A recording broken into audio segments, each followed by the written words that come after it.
This meeting of the Essex County Board of County Commissioners is hereby called to order. This meeting is being live streamed and in addition to being taking place here in person. Madam Clerk, please call the roll. Commissioner Cooper? Commissioner Gill? Commissioner Graham? Here. Commissioner Cooper? Commissioner Johnson? Here. Commissioner Cooper is absent. Commissioner Gill is absent. Commissioner Luciano is absent. Commissioner Mercado? Here. Commissioner Siebel? Here. Commissioner President Richardson is absent. Commissioner Vice President Pomares? Here. Thank you so much. Please stand for the salute to flag. I'm going to ask Commissioner Romaine to lead us in the salute. I pledge allegiance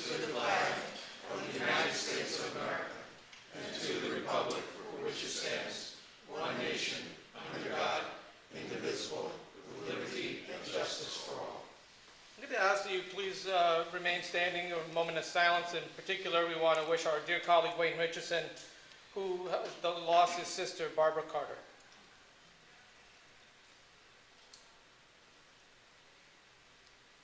Thank you.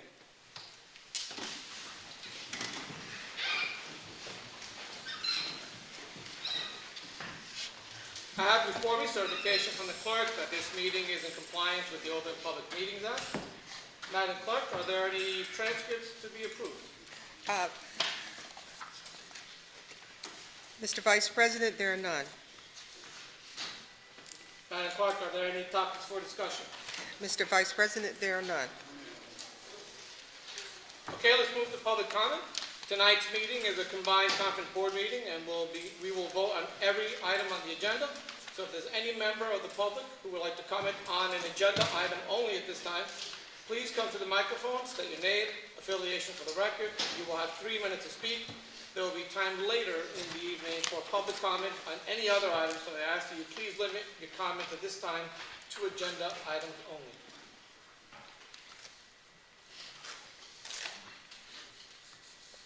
No? Madam Clerk, let the record reflect that there's no one wishing to speak at this time. Let's move on to ordinances and introduction and our first reading. Madam Clerk, do we have any ordinance or resolutions for introduction and first reading? No, Mr. Vice President. Do we have any ordinance or resolutions for listening purposes only? No, Mr. Vice President. Madam Clerk, do we have any ordinances or resolutions on second reading and public hearing tonight? Yes, Mr. Vice President, we have one ordinance. I'm sorry. Ms. Farley? Thank you, Mr. Chair. That ordinance requires a vote of a minimum of 2/3 of the board, so if we could just hold that until we get some more commissioners here No worries. before we read that. So We'll come back to that. We'll come back to that.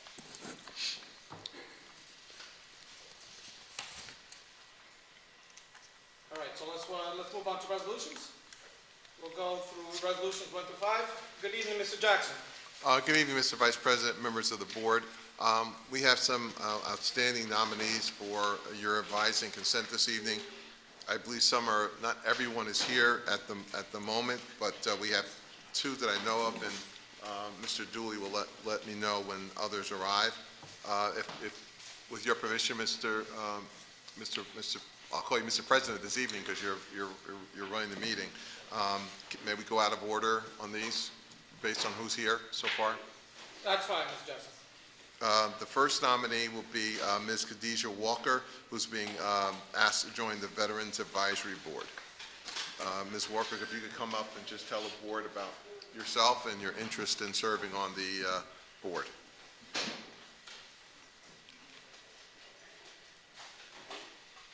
Good evening. Good evening. My name is Khadijah Walker. I am currently a family service worker at the Division of Family Assistance and Benefits. I've been with the agency approximately 11 years. I was in the Air Force from April of 1987 until October of 1995.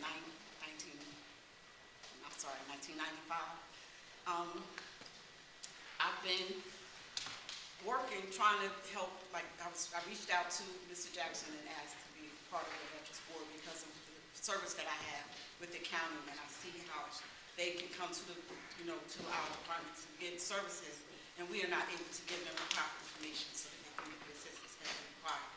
So I feel that with my connections at the agency, with division, I will be able to better assist those veterans and the seniors that come and their families with services that they require. Wonderful. Well, thank you first for your service, and thank you for your willingness to volunteer and to serve again. Thank you. Our second nominee, Mr. Vice President, is Providencia Acevedo, also to the Veterans Advisory Board.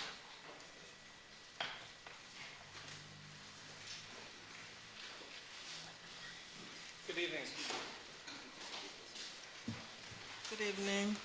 My name is Providencia Acevedo, and I work for welfare for 18 years now. And I used to serve in the National Guard for 2 years. Okay, that's fine. I mean, well, thank you very much for your service again with the National Guard and also for your willingness to serve. Thank you. Our next nominee, also to the Veterans Advisory Board, is Julio Aponte III.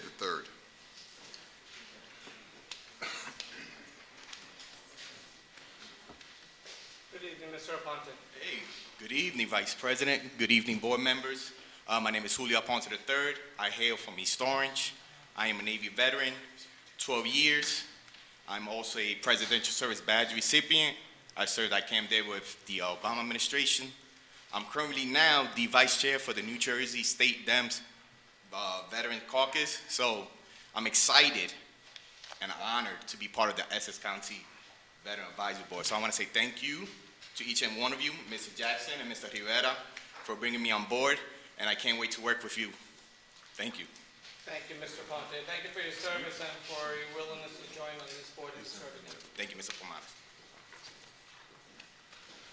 Our next nominee to the Essex County Vocational School Board is Stephanie Galmedez, to the Essex County Vocational School Board.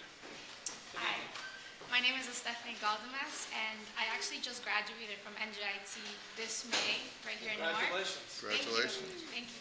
And for high school, I actually went to West Colwood Tech, which is one of the VOTECs, so it would be an honor to serve on the VOTEC school board. Well, wonderful. We're happy to have you. Thank you very much. And I do not know, Matt, maybe you can let me know, is Mr. Di Pasquale here? Oh, yes, and the final nominee for the evening is Mr. Di Pasquale, who's to be the Deputy Coordinator of the Office of Emergency Management. Good evening, sir. How are you? Fine, thank you. Good. Just tell us a little bit about yourself. And sir, if you could just speak into that microphone next to you, so it gets recorded. Thank you. Thank you very much. My name's Steve DiPasquale. I previously worked with the United States Marshals for approximately 29 years. I was an inspector, and I worked with apprehending fugitives in New Jersey. And we assisted many federal agencies in my time with the Marshals. Thank you, sir, for your work with the government and now for your willingness to work on this board. We appreciate your time. Thank you. Thank you. Mr. Vice President, that concludes our nominations for appointments. Thank you, Mr. Jackson. Why don't we we're going to do the first five, then we'll go back to the early thing that we move forward. So do I have a motion to move resolutions 1 through 5? I'll move it. Second. Commissioner Sebo move, and Commissioner Cooper second. Madam Clerk, roll the call. Call the roll. Commissioner Cooper, Yes. Commissioner Gill, Yes. Commissioner Graham, Yes. Commissioner Johnson, Yes. Commissioner Luciano, absent Commissioner Mercado, Yes. Commissioner Siebel, Yes. Commissioner President Richardson, absent Commissioner Vice President Pomares. Yes. And for the record, as obvious by the affirmative vote, Commissioner Gill is here. Thank you. Okay. Let's go back to the ordinance and resolution on second reading, now that we have sufficient board members here in public hearing. Madam Clerk, can you repeat the resolution we have for today? Yes. It's ordinance number O-2022-00010. Okay, so let's move to ordinance 0-2022-00010, which will be read into the record at a later time. I hereby declare that the public hearing on ordinance 0-2022-00010 open. If there are any members of the public who would like to comment for or against this ordinance, please come to the microphone and state your name and affiliation. For the record, you will have 3 minutes to speak.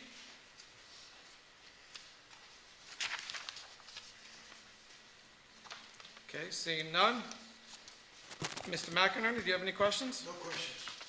Mr. Parlavecchio? No, no questions. Commissioners, any questions, comments? Okay, Commissioners, you'll have a motion and a second to close public hearing on ordinance O-2022-00010. Motion. Second? Okay, moved by Cooper, by Cooper and seconded by Mercado. Madam Clerk, please call the roll. Hold on. Sorry. You need, can Do you I have the same same that- mover and second to move? Yes. And approve, thank you. Okay, Madam Clerk, please call the roll. Commissioner Siebel, Yes. Commissioner Mercado, Yes. Commissioner Luciano, absent Commissioner Johnson, Yes.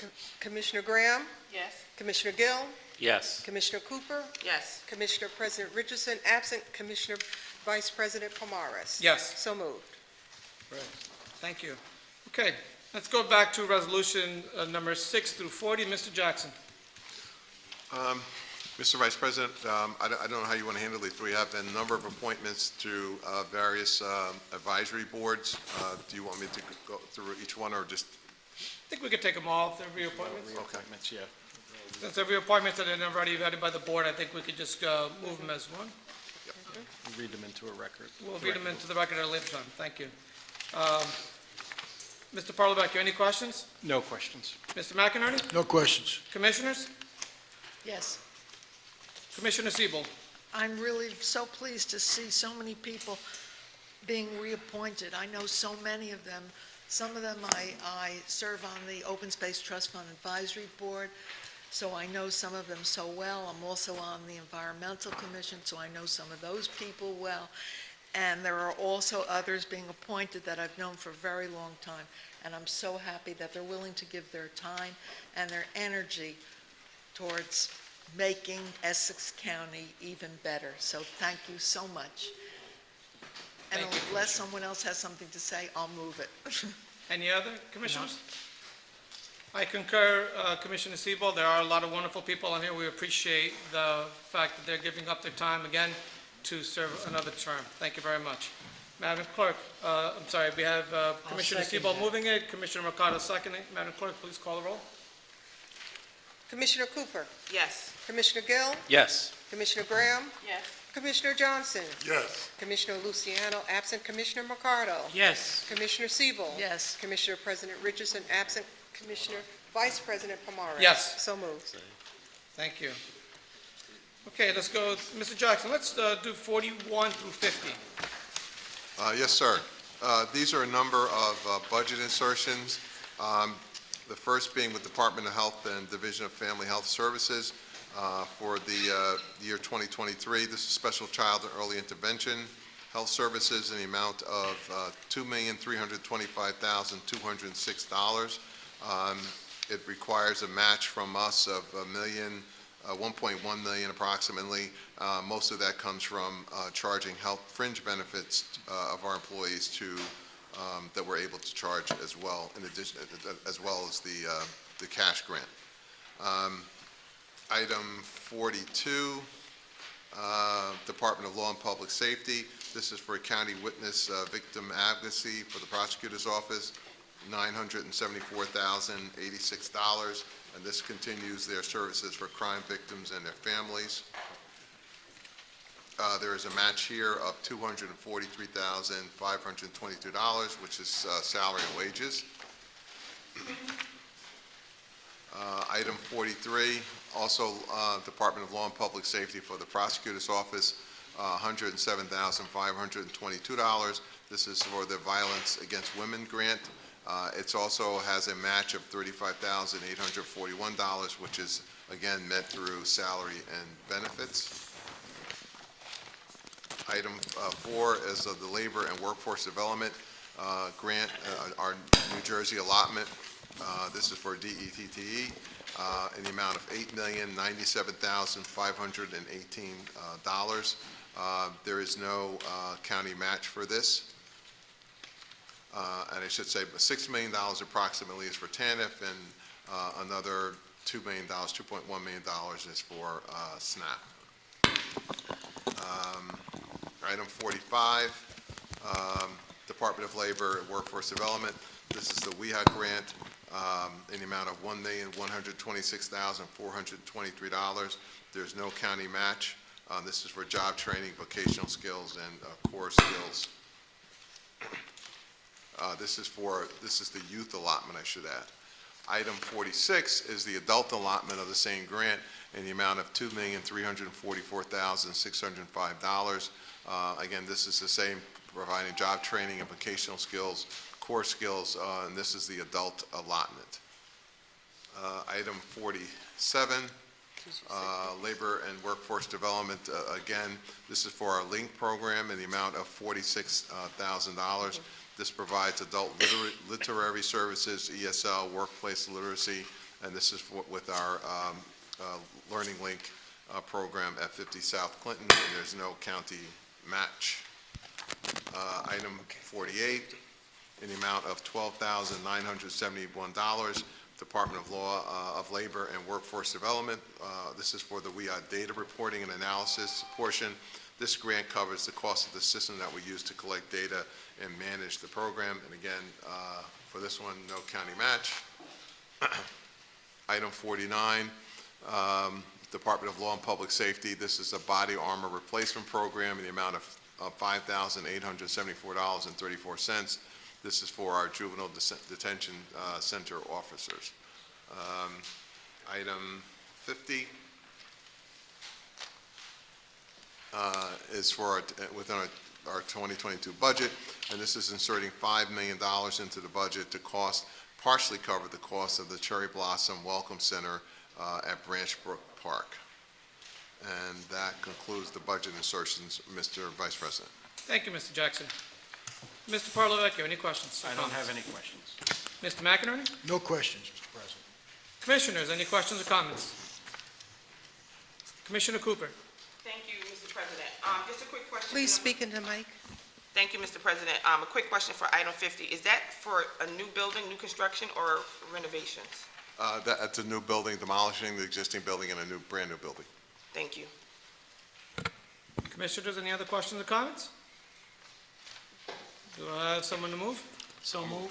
Second. Commissioner Mercado on move, and Commissioner Johnson to second. Roll call, Madam Clerk. Commissioner Siebel, Yes. Commissioner Mercado, Yes. Commissioner Luciano, absent Commissioner Johnson, Yes. Commissioner Graham, Yes. Commissioner Gill, Yes. Commissioner Cooper, Yes. Commissioner President Richardson, absent Commissioner Vice President Pomares. Yes. So moved. Thank you. Number 51, Mr. Jackson. Thank you, Mr. Vice President. This is for professional service agreement with the outside law firm Walsh, Pizzey, O'Reilly, Falanga, an amount not to exceed $75,000. This is regarding a lawsuit that was filed against the county and also some of our individual employees regarding the case of Mr. Boyd, Jay Sean Boyd, who was injured at the facility and has filed a lawsuit, and this is for to represent the county and the individuals involved. Thank you. Mr. Parlavecchio? Yes, I did have a conversation with county council about this. This is a fairly newly filed lawsuit having to do with the matter that that Mr. Jackson discussed, emanating from the jail and filed by a former inmate there. I would just caution that we can't probably get into too much on the record, but I'm happy to talk to anybody offline about this if you have further questions. Again, it is fairly new, but I do have some of the information. Thank you, Mr. Parlavecchio. Mr. McInerney? I have no questions on this other than the comments Mr. Parlavecchio made. Thank you, sir. Commissioners? All right, do I have a motion and a second? I'll move it. Commissioner Siebold on the move, I'll second.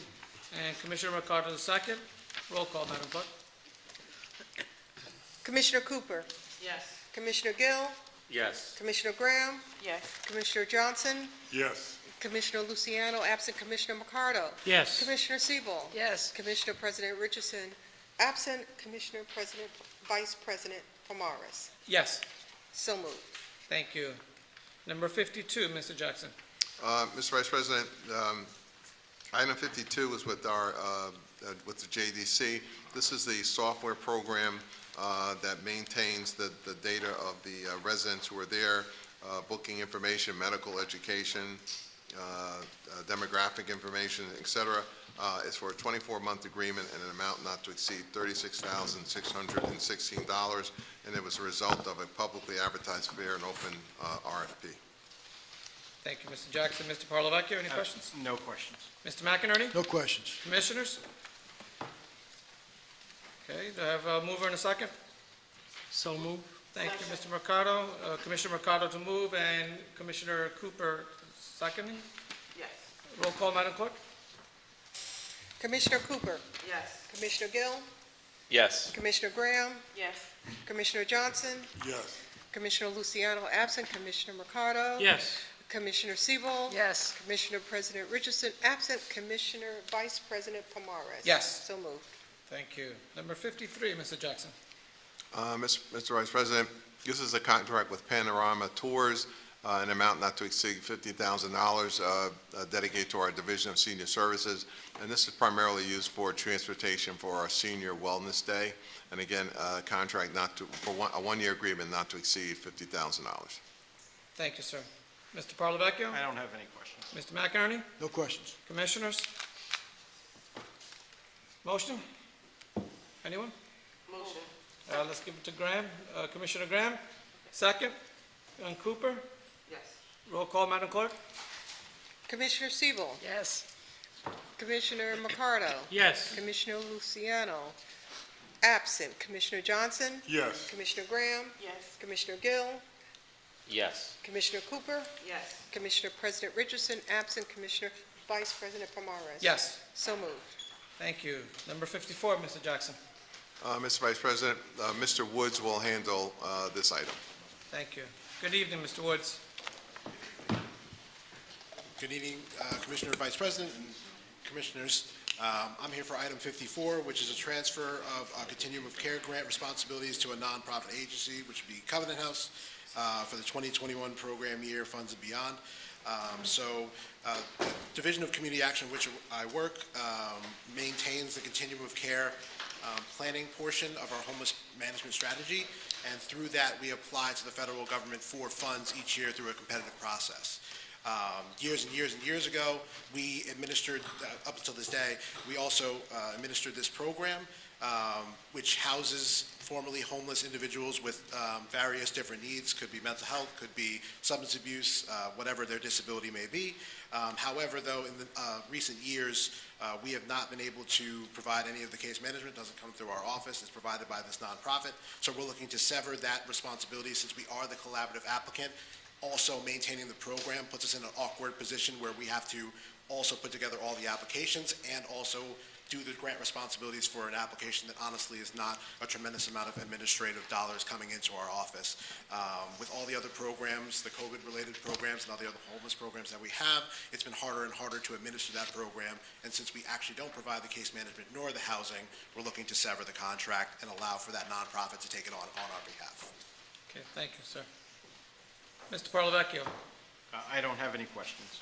Mr. McInerney? I did have some questions on that from the leadership meeting, but those were resolved with subsequent correspondence from the administration. Thank you, sir. Commissioners? Commissioner Cooper? Thank you, Mr. Vice President. So are you saying that from this point forward, this grant, the county will have no responsibility whatsoever for it, and these nonprofit organizations are going to completely take over everything? We won't have anything else to do left with it? Through you, Commissioner Vice President, that's correct. So it's a competitive application with a renewal every single year, so the grant is not even guaranteed to be funded. If they do decide to go through the renewal process, then yes, all the responsibilities will be on that nonprofit. The county will have no responsibility to that grant, and to the grant that was recently awarded, a full transfer of responsibilities will be done as soon as this is approved. And the County of Essex name won't be on it anymore going further? That's correct. Okay. Thank you. Vice President. What's the amount of the grant?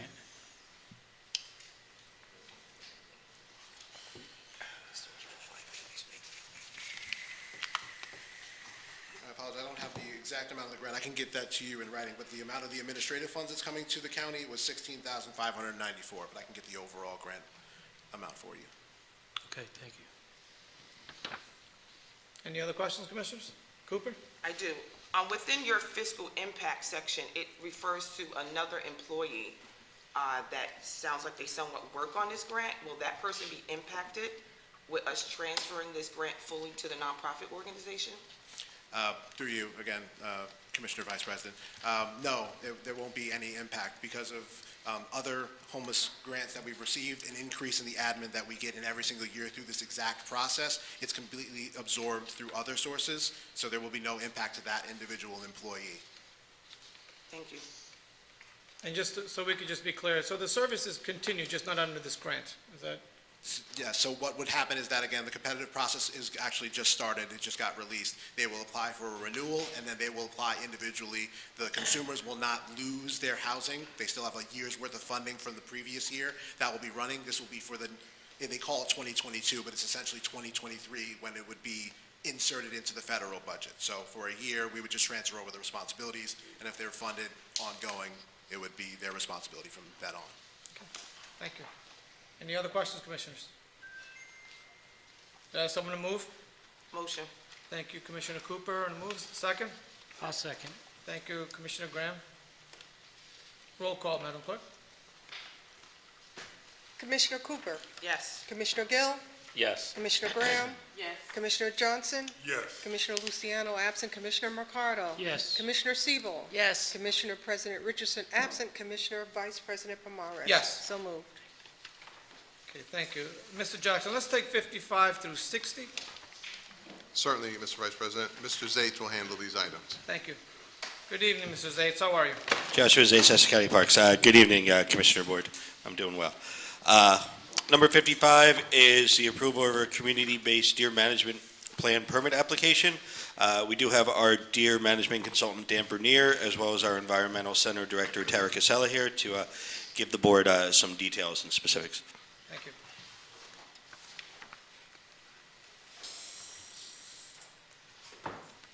Good evening. Good evening, Mr. Vice President, members of the board.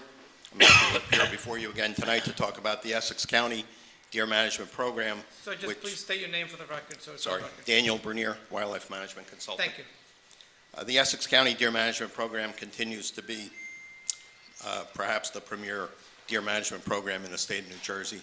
There are not many government agencies operating a program. Yours is very focused and effective. Hunting was not conducted in 2021 or 2022 due to conflicts and concerns related to the COVID pandemic. However, in that time, we were given the advantage of some new technology. Raritan Valley Community College now is able to provide a service to use drones with an infrared camera mounted underneath to count deer. We find it to be very much more effective and accurate than the spotlight counts that we were doing in the past from vehicles. We have continued for the past 2 years to do it both ways just to get a good comparison, but in the future we should be able to get a very accurate number using just the drone surveys. We also had the added benefit that Raritan Valley Community College received a grant to fund their program, so we got their services at half of their normal cost. The drone-mounted surveys did show, as we would expect, that there was an increase in the number of deer. We did not hunt for those 2 years, but the increase was not as dramatic as I would have thought. The counts are very reliable in that the drone is able to see 100% of the surface area from above, and it is able to zero in and produce results that can, instead of giving us a number park-wide, it can produce what they call kernel analysis and show specific areas of parkland or of residential neighborhoods that have higher or lower concentrations of deer.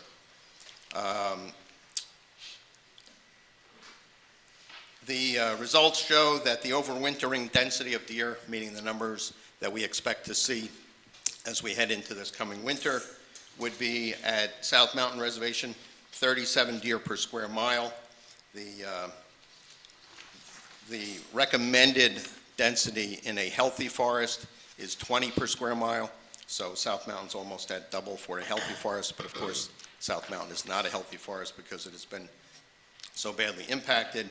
The general feeling now among forest ecologists is that the target should be 10 per square mile. At Eagle Rock Reservation, where we have not hunted in several years but are still monitoring the population, the numbers from a spotlight count suggest a density of 63 per square mile, but I think that number is rather suspect because the sample size there is very small. But at the Hilltop property, where the number of deer has always been significant, the density going into this year is 209 per square mile, as opposed to the 10 that it should be. So our proposed program for the coming year proposes to, again, run a program at South Mountain Reservation and at the Hilltop Reservation. The numbers, as I run them out, call for removing 86 deer over the course of 11 days from South Mountain, but we understand that the numbers that biology would suggest should be removed don't always match up with what the park can sustain, what the general public will accept, and what the budget will allow for. So the recommendation is to set a goal of removing 50 deer from South Mountain, and to do that in 6 afternoons of hunting using 14 hunters. At the Hilltop property, we would attempt to remove 50 deer, again, over the course of 6 afternoons using 8 bait stations, 8 hunters at a time, but they would be part of the same 14 hunters who are hunting at South Mountain, just on different days. And Eagle Rock, I recommend, again, not conducting any hunt there this year, because for the small number of deer that are there, it is not worth the excessive security costs and manpower requirements that it would take to remove them. The program would call for certifying, and after testing, 14 agents, 14 hunters serving as agents of the County of Essex. At South Mountain, there would be 1 hunter per bait station. At Hilltop, they would be sharing stations. That helps to increase the hunter participation. Again, the hunting would occur only in the afternoons, which keeps the security costs and the man hours down. It reduces the cost per deer, and it increases the hunter participation. The calendar roughly calls for hunting at South Mountain Reservation on Tuesdays from January 10th to February 14th, with rain dates on February 21st or 28th, and hunting at Hilltop on Thursday afternoons from January 12th to February 16th, with rain dates on February 23rd and March 2nd. And of course, I'm recommending that the aerial drone counts be conducted again in the spring, soon after the hunt, to determine what the results of the hunt are in terms of its impact on the total population density. That's the program in a nutshell. I would be happy to answer any questions anyone might have. Thank you, sir. Why don't we, Mr. Johnson, why don't we continue with the other ones, and then we'll come back with questions for the 6 that we moved together, okay? Certainly, Mr. Vice President. Mr. Zates. Joshua Zates, Essex County Parks. Number 56 is a 24-month contract extension option with Antech Diagnostics to provide laboratory services for the Turtleback Zoo Animal Hospital. Specifically, this is for blood samples. The Turtleback Zoo veterinary staff would draw the blood. It is then shipped out to this lab, who then tests it. It's for routine blood tests, as well as they also take tests for urine, as well as biopsies. It's routine health tests that we provide for the animals. Number 57 is a contract award extension with North Ward Center to provide recreational services at Branchbrook Park, amount not to exceed $92,444.48. This is the 2-year option for the North Ward Center to continue its recreational service contract over at Branchbrook Park. Specifically, the program runs from March 1st, 2023 till October 31st, 2023, and then again March 1st, 2024 to October 31st, 2024. Number 58, contract award to GPC Inc., the lowest responsive and responsible bidder for painting services, 24-month contract, not to exceed $283,200. This is simply a painting contract to paint any of the property throughout the Essex County Park System. This is the same vendor we had previously for a 2-year contract with then a 2-year option. And finally, number 60 is a contract change order to the 6 lowest bidders to furnish and deliver golf course materials, adding an amount not to exceed $40,000. Quite easily, we did not put enough into this contract to fund all the necessary materials that we're using. As the board's reminded, we do have 2 golf courses that were recently improved in Weequake and Hendricks. And so simply used to have around 42 items on this contract, now it's around 80 since we rolled separate contracts into this one. And the cost of material supplies have increased significantly the last 2 years. Happy to answer any questions the board may have. Mr. Parlavecchio, any questions on 55 through 60? I do, Mr. President. On 55, this is the deer management plan permit application. Just for clarity, what the board's being asked to do here is really approve and support the filing of the application to the state to conduct the program in the fashion that Mr. Bernier just outlined for us. In the past, we've had copies of the application. But it's my understanding it hasn't been drafted yet. Can we get a copy of that? Can the board get a copy of that before it's submitted? Yeah, Joshua Zates, Essex County Parks. Simply put, historically, we never included the application in the actual packet that went to the board. Last year we did, but just remind the board, last year, the August meeting is usually a little later in the month, so this being the beginning of the month, we simply just don't have it ready, but certainly we will forward it to the board when that is complete. And one other question on there. Also in the past, I believe that deer meat was provided as food to, I don't know if it was either the hunters or to a food pantry. Is that being done this year? Joshua Zates, Essex County Parks, yeah, you are correct. It goes to a food pantry, and then the actual hunters are entitled to a certain portion. Okay, thank you. Mr. McInerney? I have no questions on any of them. Commissioner Gill? Thank you, Mr. Vice President, and it's good to see you up there. Surprised, you too, right? I'm going to ask quite a few questions on resolution number 55, so I'm going to ask your indulgence to bear with me. And even starting just with the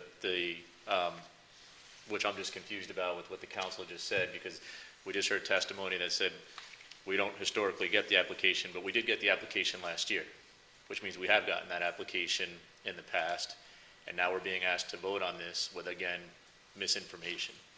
And it's very difficult to ascertain something when we don't have all the information that we're being asked to vote on, so just for the record. So you can't say we didn't historically have it when we did have it last year. So historically, we have had it, number one.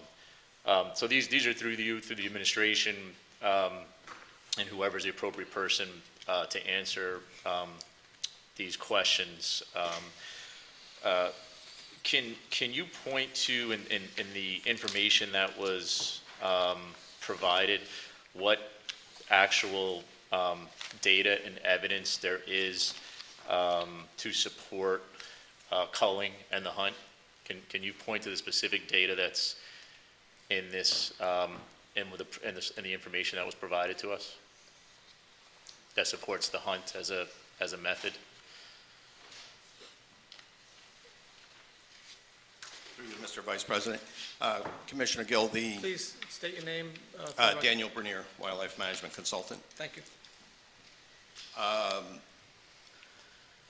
I have not seen what was provided to you, but I provided to the administration results of the spotlight counts and the aerial drone surveys, and the spreadsheet that I use, which I call a population estimator, that computes out what the overwintering densities are going to be based on those number of deer that we actually saw, and extrapolates based on the amount of property with the spotlight counts that we don't see.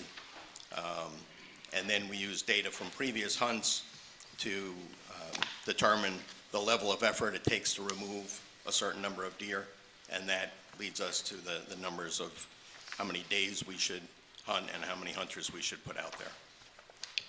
Okay, so through you, Mr. President, so the drones, right, that were used to collect that information, so is that data, so when was that data acquired? That flight was, I believe it was late April. Okay, so that's this, And so that data is relatively fresh. Oh, yes.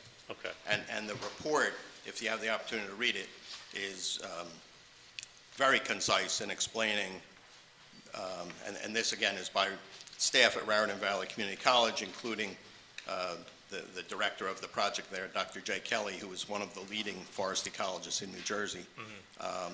The only reason why they are in the business of conducting these counts is to try to assess the impacts of deer on forest health.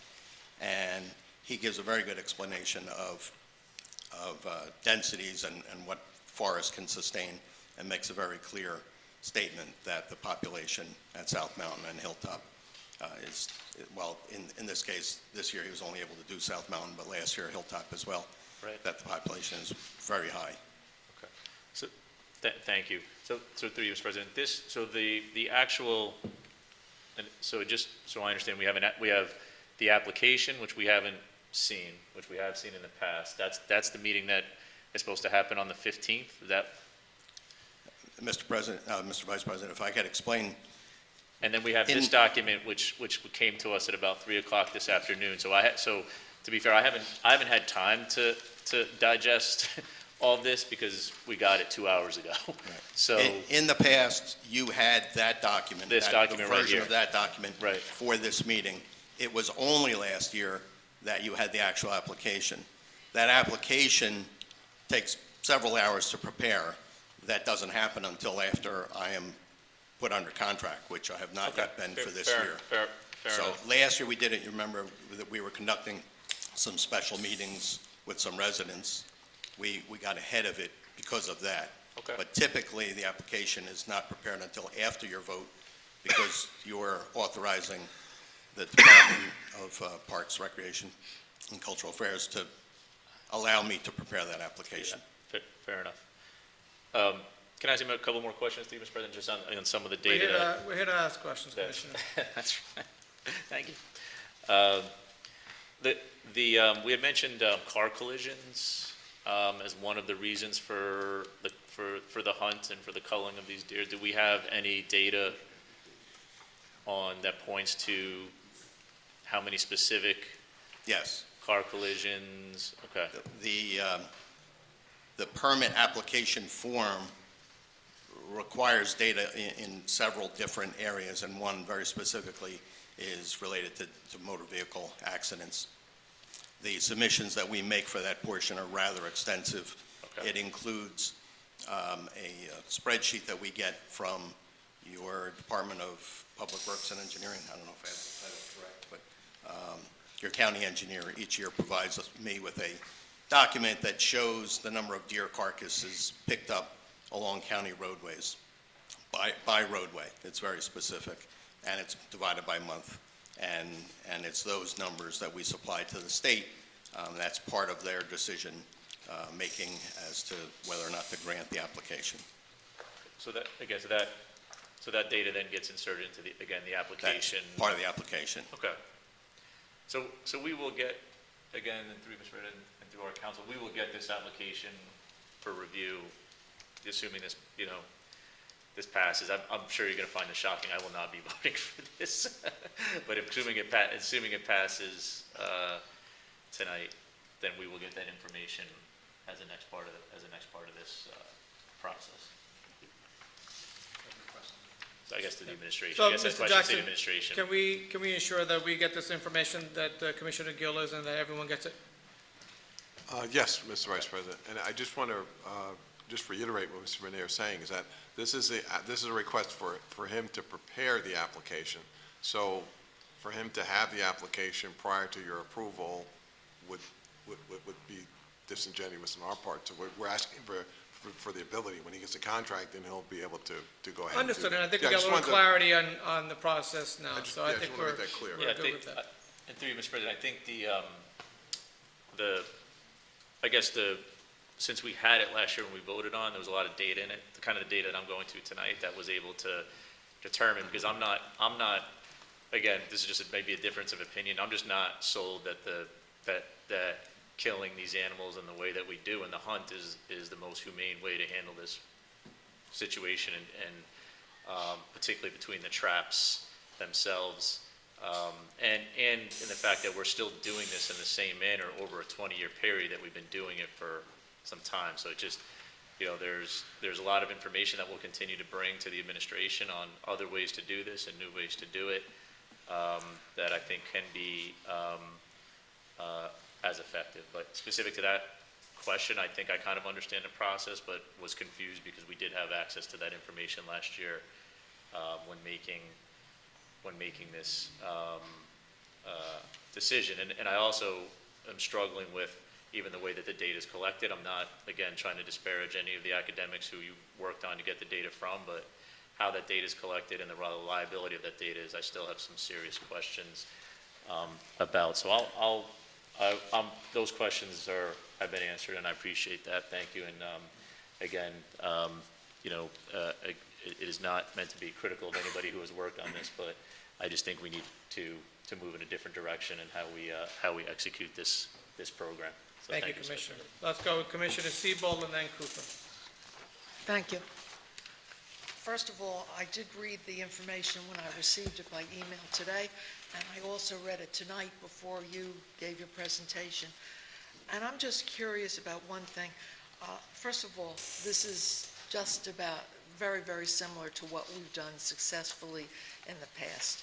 So I don't have any questions about that because I know it's a good procedure in terms of what we can do. I mean, we all wish there weren't so many deer, but we've got a problem and it has to be addressed. But I have a question because it's going to be the South Mountain Reservation and Hilltop, but not Eagle Rock. And that hasn't been done in a couple of years because of the pandemic. Why is Eagle Rock not included? I mean, I know you don't have the count there, but why? How come there isn't a count there? Through you, Mr. Vice President, we did do a count at I Eagle know. Rock. We did a spotlight count. There were 5 deer. So even though it was an increase from last year of 1 deer to 5 deer, that would seem like an enormous increase, but it was 5 deer. The resources that it takes to mount the program between the maintenance staff and the sheriff's staff and the cost of all of that, plus the volunteers, the hunters who have to go out and establish bait stations, maintain them, all of that effort is far exceeding the value of removing what might only be I understand all that, and I understand why you're not doing it, but I'm curious to know, how come Eagle Rock Reservation has so few deer? I'm We are looking for puzzled the by that as reason. well. I am puzzled by that. Apparently, there are no complaints coming from the neighbors that have been received by the Parks Department. I am puzzled by that. It would seem to be as good a habitat as South Mountain or Hilltop for deer. That's why I'm and yet curious. They just don't seem to be there. There's got to be some reason. I don't know what. Yeah. Perhaps there is a predator in there that we're not aware of. Thank you, Commissioner. Thank you. Commissioner Cooper. Thank you, Mr. Vice President. First question, Mr. Jackson, what is the status of the consultant's contract? Is it approved? Do we need to approve it again?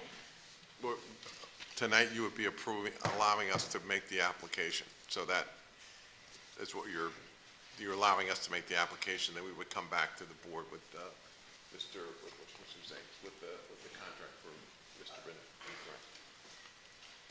Joshua Zates, Essex County Parks. Through you, Mr. Vice President, it's an extraordinary unspecified service contract. That's the way we've awarded it. So it would not be appearing before the board. It's at the discretion and approval of the purchasing director. Okay, so we haven't awarded it? So the consultant gave me the impression a minute ago that he needs to prepare the application, but he hasn't done it because he doesn't have a contract. Through you, Mr. Vice President. Did I misunderstand him? It's in the process of being awarded. So it's in the process of being awarded. Next question. The consultant, do you consult for other counties? Can you come back to the mic, please? You said that Essex County has the best deer management program that you've seen so far. What makes our program so great? Okay. Daniel Bernier, Wildlife Management Consultant, through you, Mr. Vice President. Essex County is my only client. I only became a consultant to the County of Essex because the County of Essex wanted to conduct a program in 2008. And at that time, the most effective program in New Jersey was being conducted right next door in the County of Union. I am a full-time employee of the Union County Parks Department. In my job there as Director of Environmental Services, I designed, administered, and directed that program for 25 years. Through my professional association with other county park leaders, with state officials, with academics, with forest biologists, with wildlife biologists, I am aware of many programs that are conducted in New Jersey. Most of them are conducted as a recreational hunt with the hope of removing deer. Your program is conducted solely for the purpose of deer management, to remove as many deer from the forest in as short a period as possible with as little impact on park users, park neighbors, and your budget as possible. Joe, your professional opinion would be the way that we're doing it is the way that we should continue to do it. Absolutely. What's the alternative if we don't do this? The alternative is that the number of deer will continue to increase, and the number of complaints you get from neighbors will increase as their home landscaping is impacted. You will have an increase in the number of deer car accidents and possible injury, and hopefully not, but possibly loss of life. And it will have a continued and perhaps more profound impact on the ecology, excuse me, the ecology of your forests, where the deer, as they increase in number, they eat out all of the native plants that they can reach in the forest, leaving just behind the invasive plants. So there really aren't any alternatives, is what I'm hearing you say, to reduce this population and manage it? I am not aware of an alternative that is practical or effective. There are other procedures for removing deer through things like fertility control, but they're not practical in a free-ranging population in a wide-open public space. Thank you. Mr. Jackson, could you please, a part of the memo that's attached to Resolution 55 refers to a cost that the county incur for this deer management program. As a part of the application, can you just give us a rough idea of what those costs are? And if the county, do we bear any responsibility in any of these incidents that's referenced within your recommendation as to why we should support this kind of program? Certainly, Commissioner, we'll get that information. Thank you.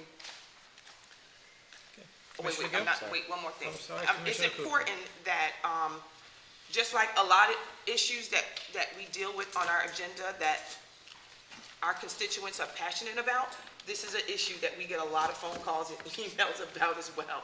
So I really want to be informed about whatever decision it is that I make reference to resolution number 55. So my other question is, Mr. Parlavecchio, do we have to vote on this issue tonight? Like, what would be the impact? I don't know when the application, if we could find out when the application process is, the answer I can give is the next meeting is sometime in September, so. Through you, Mr. Vice President, the application needs to be submitted by September the 10th, 120 days before the program would begin. And our next meeting is September the 14th, so that's the impact. Thank you. It wouldn't be able to have a program in the time frame that Mr. Bernier talked about. Commissioner Gill? Thank you, Mr. Vice President. Just Commissioner Cooper's question also just teased out an interesting point that about the numbers of targets. So do we, in doing this, the objective is to remove as many as possible, so we just kill as many as we can during that period of time. Just kill as many of those deer as we can get our hands on during that period of time. There's no target number based on the data that is presented in the application? Through you, Mr. Vice President, yes, there are goals. The goal is to remove 50 deer from South Mountain and 50 deer from Hilltop. There are no limits. It is impractical to believe that we would ever reach a limit because of the number of deer and because of the elusiveness of that species. Of the species. Have we ever, through you, Mr. Vice President, have we exceeded our target numbers in years past for the? Rarely. Rarely, okay. And the goal is always less than the numbers that we should be aiming for in terms of the biological carrying capacity of the land. So you, Mr. Vice President, so that number is driven by the science that's laid out of how many deer and what the impact.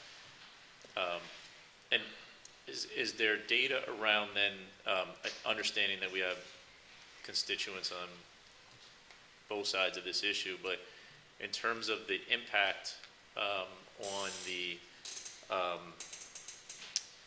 impact on homeowners, impact on loss of other vegetation, the I guess what would be considered to be the negative impact of having overpopulation of deer. Is there data that is also part of what's been presented here or part of the application that is showing the progress in those categories based on the fact that we've done the hunt, I guess minus we took a 2-year break for COVID? Yes. So, those metrics are also are used as a justification in that application process, or do we have to show anything as a county in order to be approved to do this as part of that application process? Through you, Mr. Vice President, the county does not survey homeowners for damage. It is a very difficult thing to do, and it's a very difficult thing to get any real meaningful results from. But we do, on about a 5-year basis, contract with a company that does assessment of forest health. They conduct what's called a rapid forest health assessment. It involves setting out certain study plots and counting the number of seedlings or saplings that are present within that study area, and looking at native versus invasive, and there's a lot of factors involved. all of those reports from each of those years, right back to the beginning, are all included in the application. They're very involved. Those rapid forest health assessments do show where some areas of the park might see improvement, but that in general, that the impact is still pretty wide. In Union County, we saw that though we were driving the numbers down very well, there was quite a period of time before we started to see the regrowth of the forest.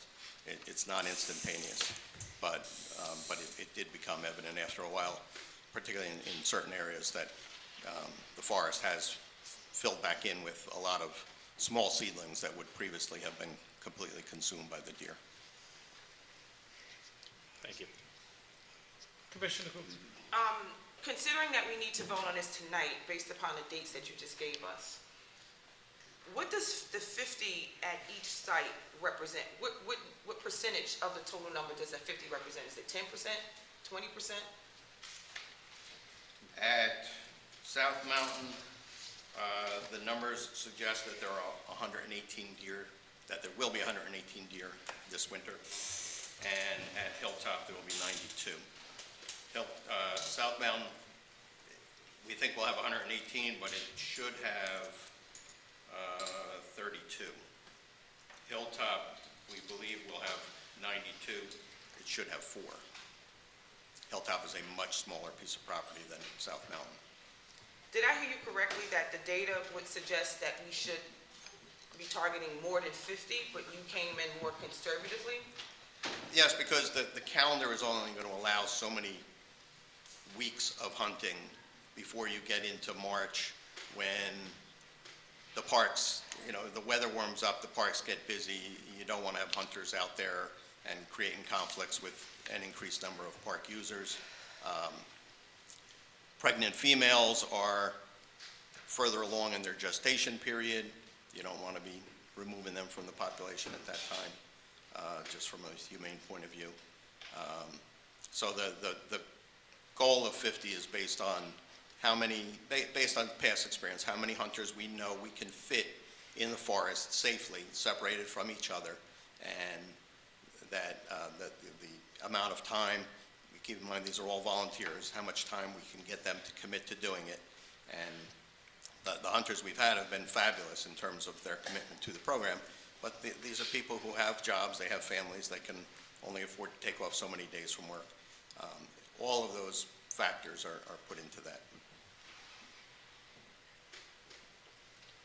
Okay, commissioners, any other questions? Motion, anyone? I'll move it. Commissioner Siebold? I'm sorry, let me go back. Let's move only 55 at this time, my apologies. We're going to do only 55, and then we'll move the other 5 separately. I was moving 55. 55, thank you, Yes. Commissioner Siebold, to move it. Any second? Commissioner Graham, seconds. Call the roll. Commissioner Siebel, Yes. Commissioner Mercado, absent. Commissioner Luciano, absent. Commissioner Johnson, Yes. Commissioner Graham, Yes. Commissioner Gill, No. Commissioner Cooper,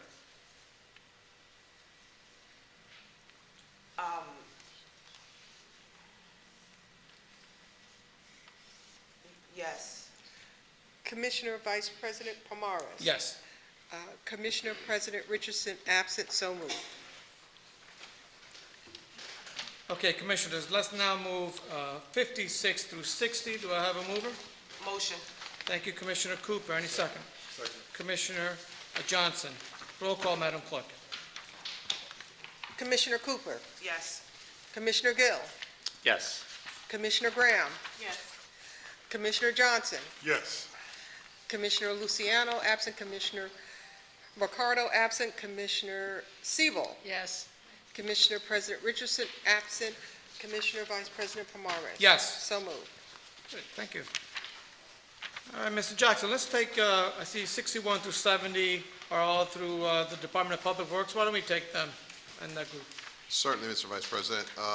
Mr. Antonio will handle these items. Mr. Antonio, the voice of Essex County, is that? The David Antonio, right? Good evening, David Antonio, Department of Public Works.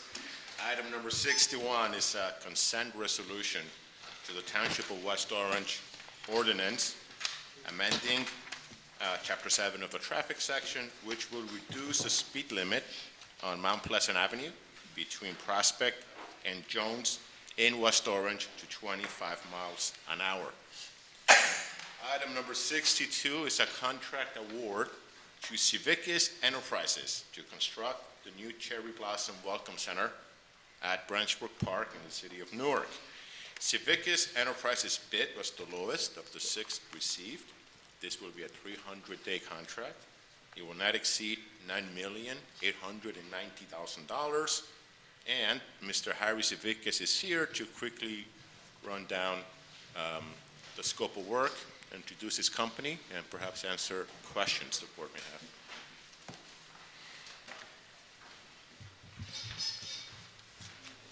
Good evening. Good evening, Commissioners. My name is Geraldo Cívicos. I'm the CEO of Cívicos Enterprises Incorporated. We have been doing business with the county for almost 10 years now. We're currently contracted for the construction of the renovation and addition to the West Side Park Community Center. We are a partially union company, and all of our work on West Side Park and on Cherry Blossom Park will be union. We're very excited to be completing this project. The scope of the project is going to include the construction of a new 10,000 square foot community building, some bocce courts, some site work, and some renovations of the parking lot. I do understand that it's much needed. If you have any questions, please feel free to ask. Thank you. David Antonio, Department of Public Works. Item number 63 is a contract award to Turco Golf to provide the Francis Byrne Golf Course improvements in West Orange. Turco's bid was the lowest of the 2 received. This project will last 270 days. It will not exceed $6,837,631. This contract has a project labor agreement that has been executed and will be utilizing bona fide union labor. Item number 64 is a Sorry, Mr. Antonio, is the vendor here for that? Yes, he is. I apologize. Dennis, you want to come up? He's been sitting patiently. The least we could do is give him an opportunity to introduce himself. We can make him famous on the cameras. Dennis, introduce the company and previous work. Thank you. Hi, my name is Dennis Turco from Turco Golf. I'm the president. I just recently completed Hendricks Field Golf Course, which was a $6 million project in the county. I'm a golf course, my construction company, we are golf course builders that travel. Great. Are you based here in Essex County? We are based in Pompton Lakes, New Jersey. Okay. And were any Essex County residents employed by your firm during the building of the Lost Project and anticipate any in this one? Yes. Okay, thank you. Okay, thank you. David Antonio, Department of... Bring him back. Dennis? Mr. Commissioner Johnson, do you have a question? Yes, through you. Can you at least give us an example of some of the improvements you're going to be doing to Francis Byrne? Yes, we're going to be building 2 new holes. We're going to be renovating all the bunkers. We're renovating all 18 greens, plus the putting green. We're installing new irrigation all around the greens. All greens get new irrigation. There's going to be new carp barns. There's an upgrade to the pump house for the irrigation system. And it's going to be a total renovation. You did mention there was going to be 2 new holes or something done? Yes, hole number 4 and 7. Right now, I don't know if you ever played the course. Yeah. You know number 2, that's on the hill with all the blocks around it. We're going to convert that to a par 3, and we're going to come back and make a new green on number 7, and we're going to clear on the left of 1, all that brush in there. We're going to clear it, and the green's going to sit right in that area. Thank you. Okay. Commissioner Johnson, we expect you to play the course and give us a full report.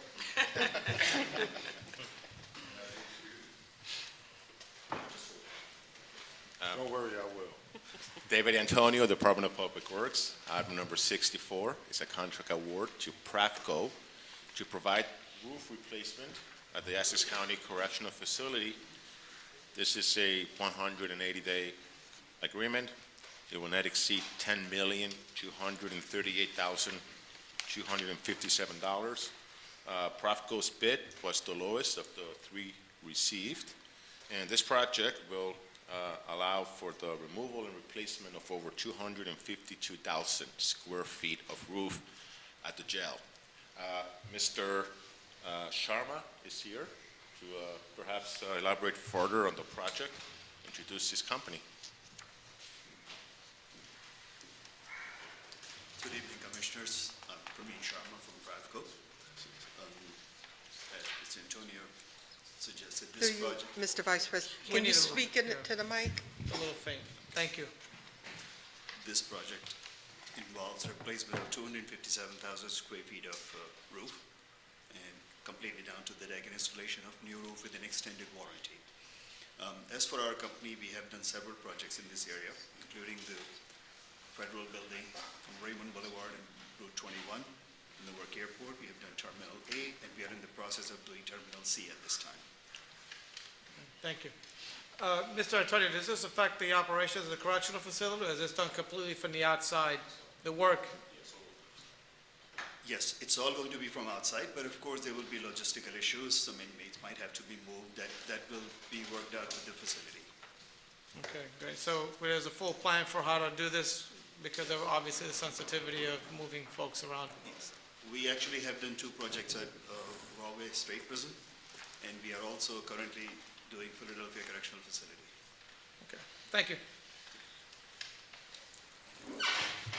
David Antonio, Department of Public Works. Item number 65, contract award to CN Construction to provide for the new bandstand at Brookdale Park in the Township of Bloomfield.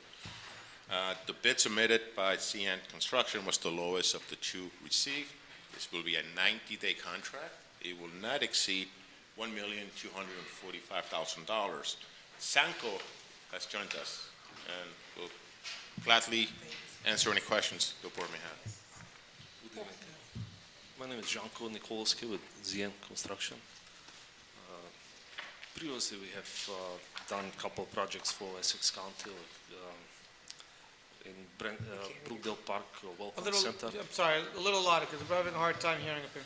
Welcome Center in Brookdale Park, the tennis center in Brookdale Park, Valentine's Gates in Branchbrook Park,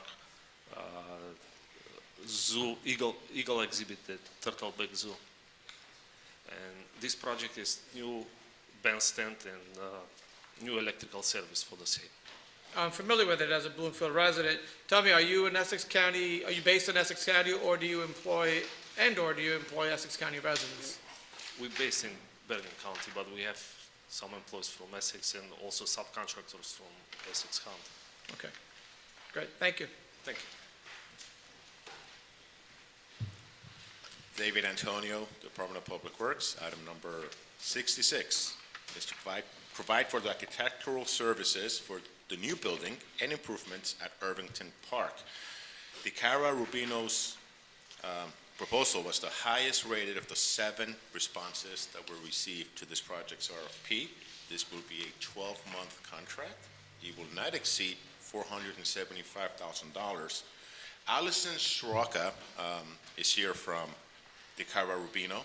She will quickly run down the list of the proposed improvements, introduce her company, and answer any questions. Good evening. Allison Sroka, Principal DeCara Rubino Architects. DeCara Rubino Architects is located in Wayne, New Jersey. We do employ Essex County, people from Essex County. The firm is about 25 people. We have experience working with the county already. Our previous project, the last project, was the Cherry Blossom Community Center. The community center at Irvington Park is going to be located on the southwest quadrant. It's going to be approximately 10,000 square feet. It's going to have a drop-off off of Lyons Avenue. The building will consist of a classroom, some offices, a community space and support spaces for that. A small kitchen, there will be a lot of storage, park storage, interior and exterior toilets for the park. There improvements for the site will be some lighting for the turf field, site pathways, fencing, and I believe that's about it. Thank you. David Antonio, Department of Public Works. Item number 67 is to provide design services for the athletic and ball fields at Ivy Hill and Branchbrook Park in the city of Newark. French and Parello's proposal was the highest rated of the 11 that were received. The amount for this contract will not exceed $264,000, nor will it exceed 12 months in duration. Michael Piga of French and Parello is here. He would like to have a few words about his company, past experience, and perhaps add some more about the scope of work. Good evening. Good evening. My name is Mike Pega. I'm with French and Pearl Associates. I've been there for about 24 years. The company's been around for 45 years. We've worked in Essex County on other projects such as the Turtleback Zoo and some other parks within the area. What we're going to be doing at Ivy Hill in particular is a football, soccer, synthetic turf field. There will be lights on the field, athletic lights.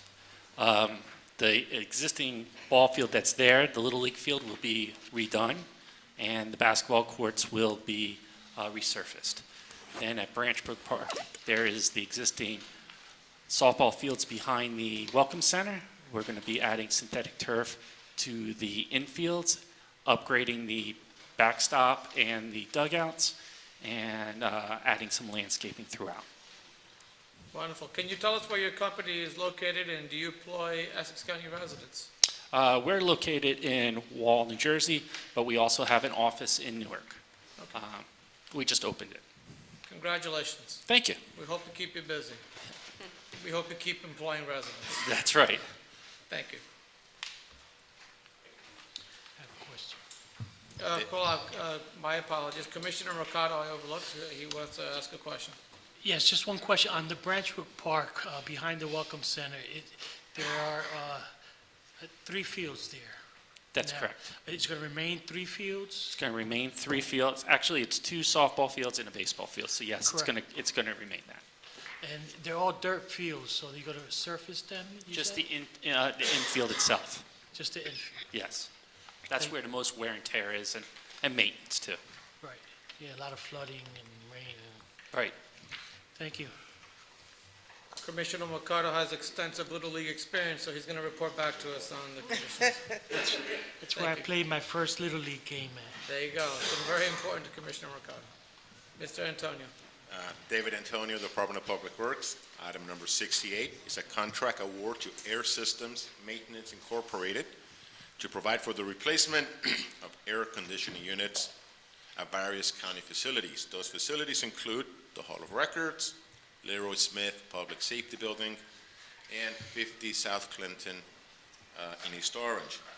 This Air Systems was the lowest of the 2 bids received. This will be a 150-day contract and will not exceed $987,885. Vasco Cordero is here.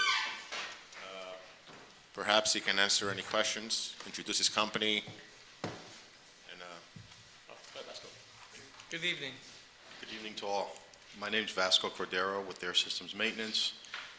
We're a union shop located out of Kenilworth, New Jersey. We employ many workers from Essex County, Local 475, Union Sheet Metal, Local 24.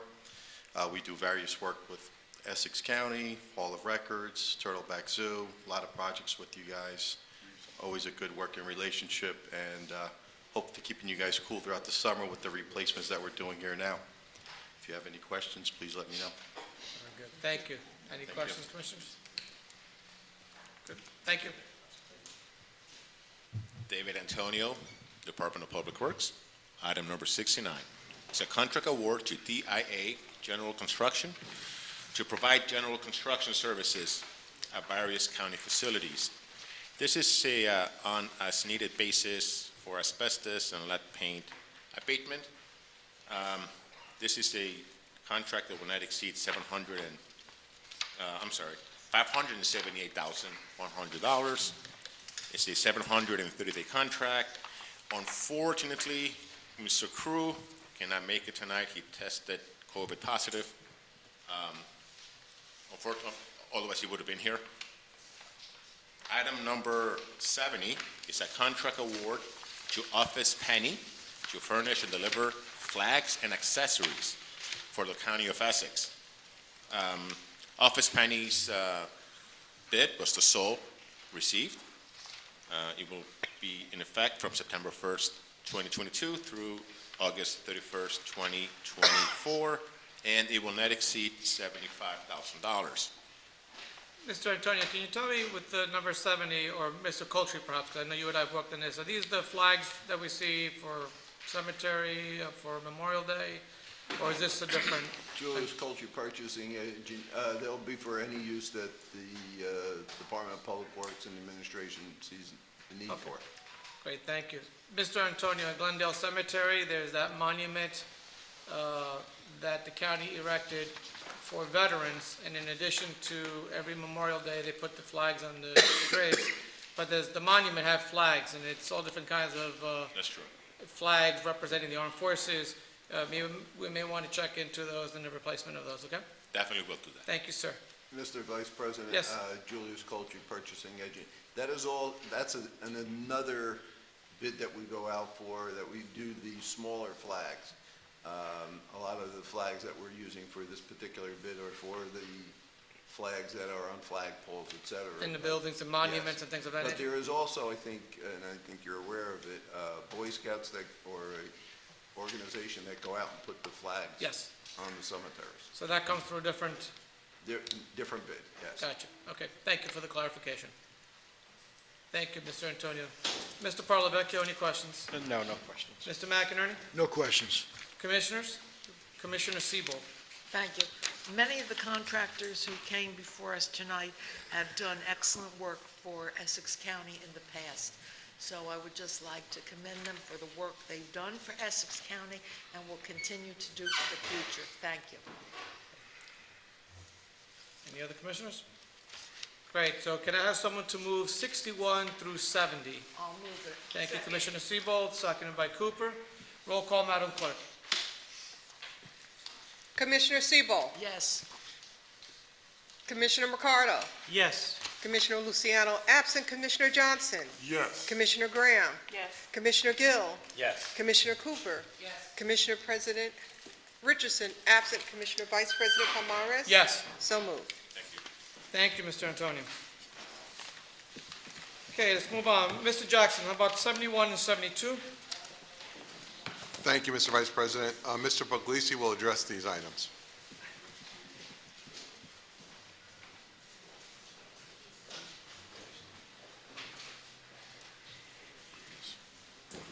Good evening, Mr. Puglisi. Good evening.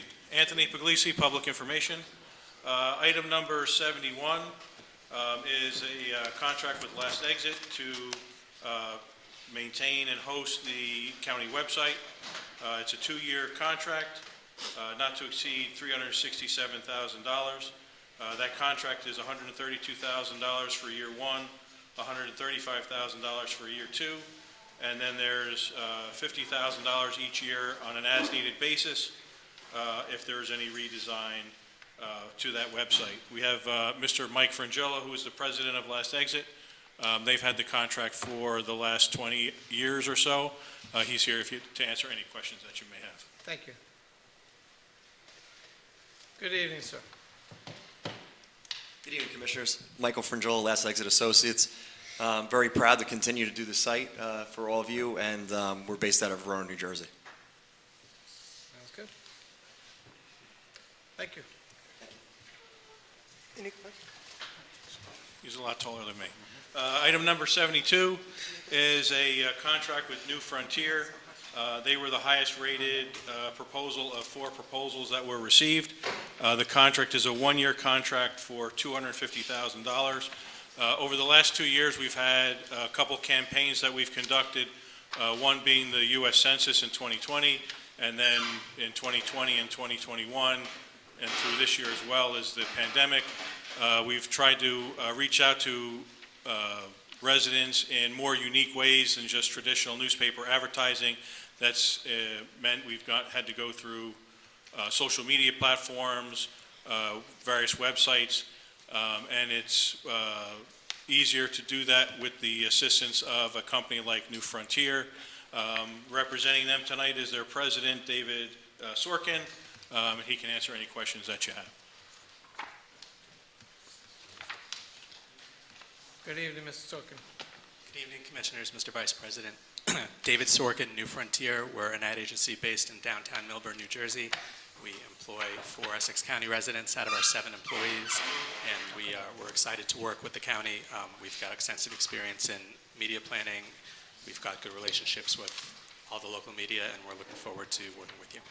Thank you. Commissioner, any questions for Mr. Sorkin? I think Commissioner Cooper, was it for this or for the previous one? I have questions for both. Okay, great. Thank you. Commissioner Cooper. Thank you, Mr. Vice President. What is the advertising campaign for this year? What will we be doing exactly? As of right now, there's no specific campaign such as the census or pandemic, although the pandemic is continuing. However, we found that reaching out through social media platforms is much more effective and cost efficient than doing traditional newspapers. So we see that moving forward, we would use that those media more than the traditional newspaper advertising. So what exactly is this person going to do? When you do either social media or if you get into TV, you're going to do buys for time, and that's where it's very cumbersome for a county government. We can't go out to bid for those items because it's a set cost with the social media platform or the station. So we would be able to use New Frontier to help us in that endeavor.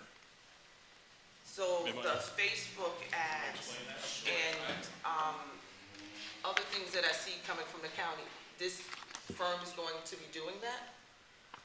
So, David Sorkin, New Frontier. If I could just clarify, so the way that we're going to be supporting Essex County is threefold. Number one, as an agency, we get negotiated rates, so we're able to do cost savings through media buys. Number two is we're able to consolidate the procurement process, so you're not getting multiple invoices from multiple platforms, especially with social media where it's difficult to pass through procurement. And number three, we have extensive media planning experience, so based on the campaign and the target, we're able to work with the department to make sure that you're doing the most efficient, most targeted buy to make your budget work as hard for you as it can.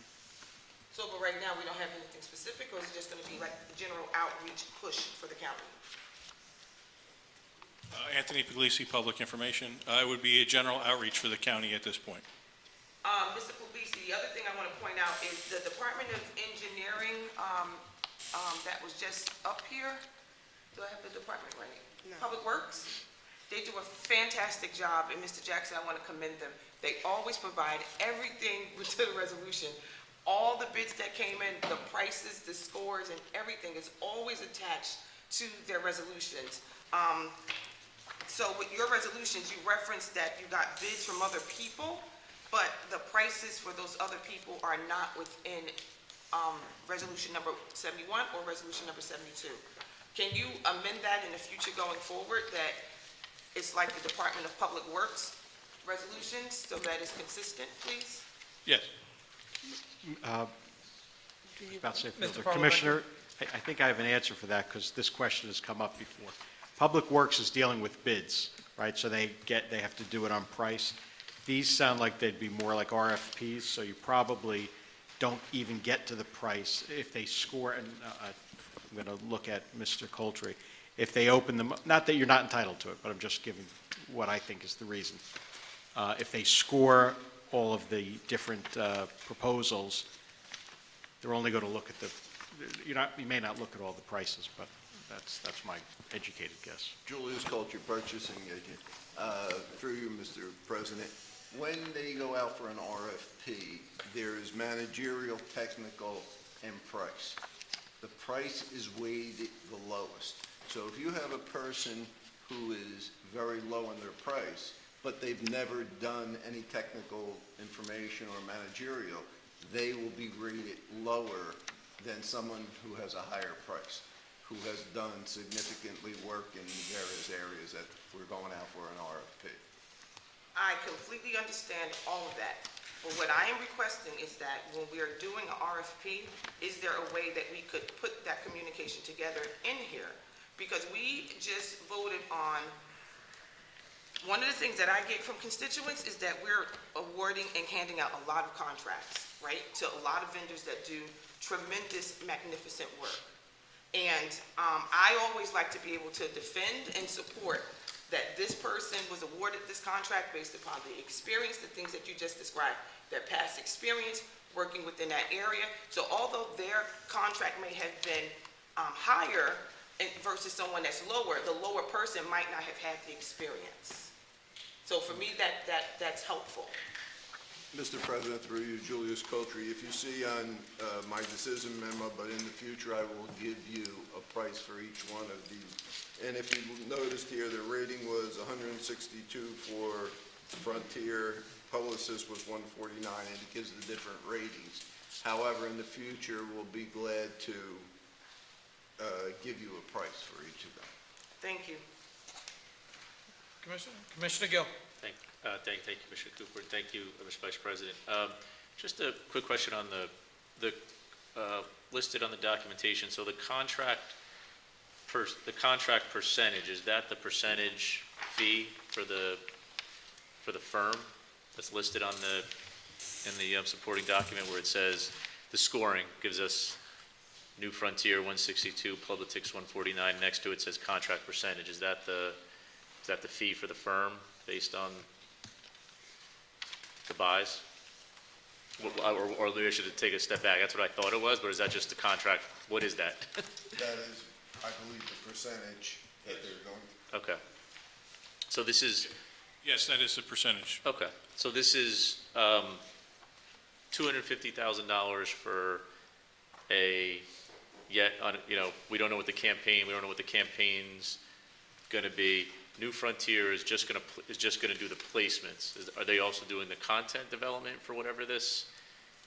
Anthony Puglisi, Public Information. No, they wouldn't be responsible for the content. They would be responsible for the placement and then also offering their expertise in recommending placement to us. Okay. Great. And through you, Mr. Vice President, would they also be submitting back to the administration metrics on those placements? Yes. Okay. Finally, Mr. Vice President, assuming there isn't any reason that we couldn't do that, could we request that the administration share those, when we do those types of buys, the metrics from those buys with the Commissioner Board? I have no problem with that. Okay. Yes. Thank you. Thank you, Commissioner Gill. Commissioners, any other questions? Okay, do I have a mover for number 71 and 72? Motion. Thank you, Commissioner Cooper, second. Second. Thank you, Commissioner Gill. Madam Clerk, please call the roll. Commissioner Cooper, Yes. Commissioner Gill, Yes. Commissioner Graham, Yes. Commissioner Johnson, Yes. Commissioner Luciano, absent Commissioner Mercado, Yes. Commissioner Siebel, Yes. Commissioner President Richardson, absent, Commissioner Vice President Pomares. Yes. So moved. Thank you. Okay, Mr. Jackson, let's do number 73, Office of the Sheriff. Mr. Coultry. Mr. President, this is a lease agreement with 482 Scotland Road in the amount of $25,000 for 1 year with a 1-year extension. And this is for storing 21,000 square feet for storing PPEs that have come from the state, and we now have nowhere to put our extra supplies. I am also doing Good problem to have. Mr. Parlavecchia. No questions. Mr. McInerney? No questions. Commissioners? Mover? I'll second. Commissioner Johnson, and second by Commissioner Mercado. Madam Clerk, please call the roll. Commissioner Siebel, Yes. Commissioner Mercado? Yes. Commissioner Luciano, absent. Commissioner Johnson? Yes. Commissioner Graham? Yes. Commissioner Gill? Yes. Commissioner Cooper? Yes. Commissioner President Richardson, absent. Commissioner Vice President Pomares? Yes. So moved. Thank you, Madam Clerk. Mr. Jackson, let's take 74 through 77. I believe this is Office of the Prosecutor. Yes, Mr. Vice President. Mr. Coltre. Mr. President, this is Office of the Prosecutor Professional Service Agreement, continuing legal education, public safety training. It's a 12-month contract, not to exceed $70,000 for Hillary M. Burnell. She is the current person teaching up there. We've only had one respondent. She's from Caldwell, New Jersey, and this is not to exceed $70,000. Number 75 is from the Prosecutor's Office. Again, contract award to Prevention Keys to provide certified peer recovery services for the operation of Helping Hand program, amount not to exceed $75,000. Number 76 is with the prosecutors, a resolution approving participation with the State of New Jersey federal grant program administered by the Office of the Attorney General, accepting subaward V07 for year 21 for a period of July 1st, 2022 until June 30th, 2023. Number 76 is, I just read that. 77.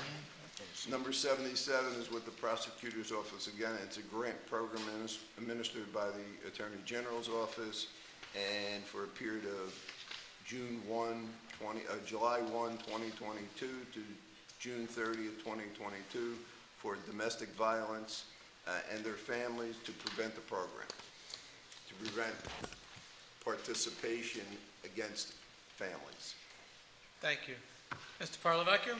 I don't have any questions. Mr. McInerney? I don't have any questions either. Commissioners? Mover? So moved. Too many of you. You should take what you're taking together. We're going to take 74 to 77. Let's try to get it. Let's give it to Commissioner Graham. And on the second will be Commissioner Mercado. Madam Clerk, please call the roll. Commissioner Siebel? Yes. Commissioner Mercado? Yes. Commissioner Luciano, absent. Commissioner Johnson? Yes. Commissioner Graham? Yes. Commissioner Gill? Yes. Commissioner Cooper? Yes. Commissioner President Richardson, absent. Commissioner Vice President Pomares? Yes. So moved. Thank you. Mr. Jackson, let's go with 78 and 79. Department of Administration and Finance. Mr. Coltre. Number 78 is something easy. It's a vendor change name from American Ramp Systems to New Jersey Mobility LLC, which acquired American Ramp System.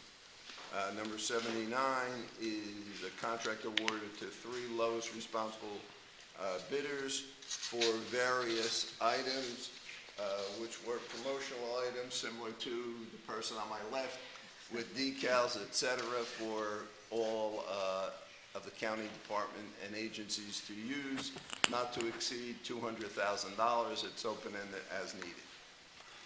Thank you. Mr. Parlavecchio. So, quick question for Mr. Coltrane, 78. There's no other change in the services or the costs on that name change? No, everything else will remain the same.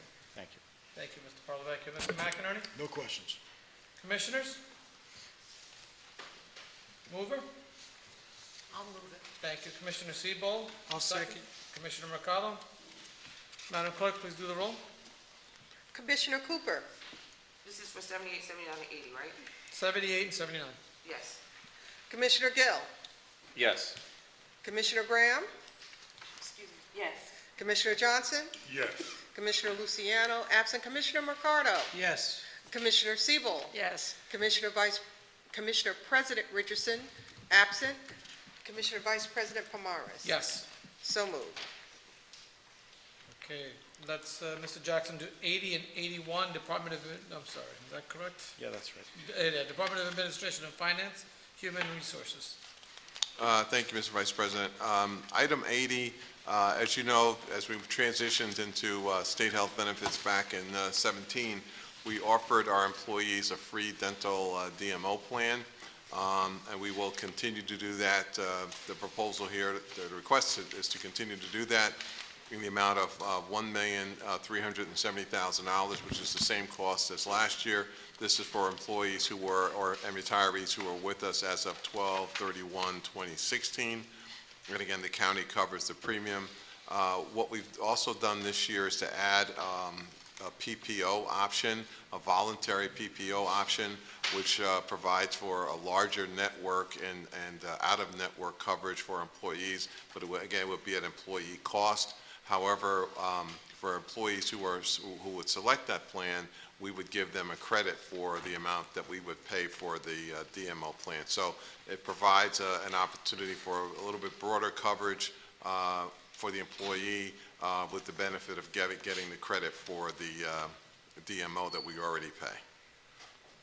And Mr. Suarez is going to handle item 81. Good evening, Mr. Vice President. John Suarez, Division of Housing Community Development. During our audit, there were 2 items that our division was deficient in, and our corrective action is to make sure that, that for next year and years following, that we have all the information available to the auditors. We're actually meeting with Treasury, Accounts and Control, and the auditors tomorrow morning to ensure that we know the details that they need and we have all the information available. Okay, thank you. One moment. Mr. Parlavecchio, questions? No questions. Mr. McInerney? What you're referring to is the CDBG grants, or? Through you, Mr. Vice President, John Suarez, Division of Housing Community Development, correct. Okay. So, yeah, so there were a couple issues with those which are addressed in the corrective action plan, which is before us now. That's my understanding that, and I spoke to Hassan about this, and EHAB, that this will be corrected by next year's audit.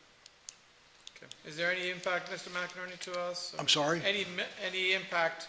No, it's a matter of receipts coming in, and you can correct me if I'm wrong, or it's just a matter of classification, or the lack of, on a timely basis. It's not money missing or anything along those lines. It's just a matter of record keeping, trying to be improved. Would you say that's a correct assessment? Through you, Mr. Vice President, John Suarez, Division of Housing Community Development, yes. Okay. Okay. So no missing money, we're good. Classification issues, all right, I think that's It's the a most. classification issue. Thank you. Commissioners, any questions? Do I have a motion to move 80 and 81 together? Motion. Thank you, Commissioner Cooper. Second, I think Commissioner Graham got that one, Commissioner Mercado. Madam Clerk, please call the roll. Commissioner Siebel. Yes. Commissioner Mercado. Yes. Commissioner Luciano, absent. Commissioner Johnson. Yes. Commissioner Graham. Yes. Commissioner Gill.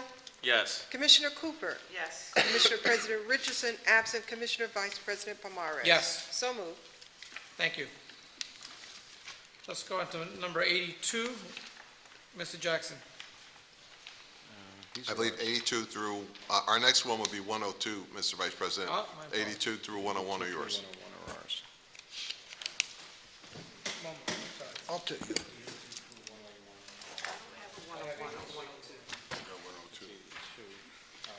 It's our area. I could speak to 82. 102. Board of Taxation, okay. And then there's 102 as an added starter. Let's take, all right, so let's move ahead to 102. There's an added starter to this one, so let's go there. That's correct, Mr. Vice President. Thank you. Mr. Coltre. Mr. Vice President, this is for the Essex County Board of Taxation, was a non-parent open to BRT Technologies. It's for $250,000. Previously, the award was for $196,000. We spent $141,000. This is for mapping, for taxing, for reevaluation for various municipalities throughout the county. It's a critical piece of cloud-based and other data processing for the Board of Taxation. Mr. Parlavecchio. Mr. Coulter, was this some kind of proprietary software, or is that the reason for it being bid exempt? Okay. When I spoke to Mrs. Durkin, she had said that it's proprietary, and I spoke to some other people who deal with this particular mapping, and they were calling blocking, which I have no idea what it is. It's like but tackling. Okay, because I saw it was bid exempt, and I just wasn't Yes. sure why, from that office. Thank you. Mr. McInerney? No questions on 102. Commissioners? Commissioner Cooper? I'm sorry, Mr. Polavecchio. Hi. Say what you just said again, please. It was, the decision memo showed it was a bid exempt purchase, so I asked why, and it was because the software that's being used for this blocking, or whatever the process is some type of proprietary software that's one of the, I don't know, Exemptions. 25, 30 exceptions to bidding. It said in there, in fact, it said in there something to do with the elections, but I assume that was a misprint, and that's why I asked you. But it has nothing to do with elections. No, it has to Okay. do with more taxation. Okay. So it's bid exempt under one of the rules of local public contracts law. Commissioner? Is this new? Do we currently have this software now? We're doing an update? Like, what are we doing exactly? I didn't get this, so I'm just seeing this Yeah, now for the I first saw it time. before. The So, current, BRT is the current vendor. What happened was, the reason this is a late starter is the bid had, the previous contract expired at the end of June, and we had to get it onto the board because the Board of Taxation needs it immediately. okay, we have it expired. Okay. Any other questions, Commissioners? Mover? I'll move it. Thank you, Commissioner Siebold. Second? Second. Commissioner Graham, second. Madam Clerk, please call the roll. Commissioner Siebold? Yes. Commissioner Mercado? Yes. Commissioner Luciano, absent Commissioner Johnson? Yes. Commissioner Graham? Yes. Commissioner Gill? Yes. Commissioner Cooper? Yes. Commissioner President Richardson, absent Commissioner Vice President Pomares? Yes, So moved. thank you. Let's come back to 82. Mr. McInerney. Mr. President, 82 is under the freeholder's budget, the commissioner's budget, and the audit was completed. As we just heard, there were some comments, comments and recommendations made. The ones considered more specific are those that are going to be addressed tomorrow morning, but all our audit comments are required to be addressed in the corrective action plan. The audit in and of itself also shows the financial position and the results of operation for 2021 calendar year. That includes the current fund, which includes our operating budget. It includes the general capital fund, the trust funds, and what we saw in terms of the results of operations was a very positive results of operations for the calendar year 2021. We're in a strong financial position. Our cash balances are high, and our fund balance is very healthy. So that is all indicative of what you can read in the audit, as well as the footnotes, or what's commonly referred to as disclosures, that give you a lot of various information about the workings of the county on a financial basis. It also includes all our debt and our projected debt services for the coming years. That's about it. Thank you. Mr. Parlavecchio? No further comments. Commissioners? Commissioner Siebold? I would just say that Samuel Klein and Company always does an excellent job for us, and I'm glad they're continuing to do so. Thank you. Thank you. Commissioner Mover? I'll move it. Thank you, Commissioner Siebold. Moving, second. Second. Thank you, Commissioner Gill. Madam Clerk, please call the roll. Commissioner Cooper? Yes.